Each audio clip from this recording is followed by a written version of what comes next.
ভোটের মাধ্যমে মানুষ এটা প্রকাশ করে থাকেন। এখানে আমার মনে হয় আমরা বিভিন্ন রাজনৈতিক দল আছে বাংলাদেশে, বিভিন্ন রাজনৈতিক দলের আদর্শের মধ্যে পার্থক্য থাকতেই পারে, থাকাটাই স্বাভাবিক।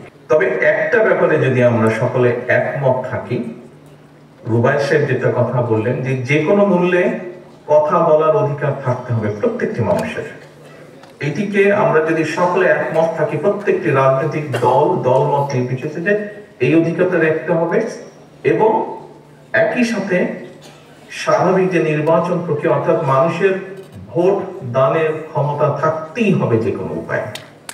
আমরা যদি এই দুটোকে যে কোনো মূল্যে কন্টিনিউ করতে পারি আগামী 20 বছর 25 বছর, তাহলে আমি মনে করি যে যেই সমস্যা আমাদের আছে, গণতান্ত্রিক ব্যবস্থা যে বাধাগ্রস্ত করে অনেকেই মাঝে মাঝে, কিন্তু নেই গণতন্ত্র, তাহলে সেই রাহু থেকে আমরা মুক্ত হতে পারবো।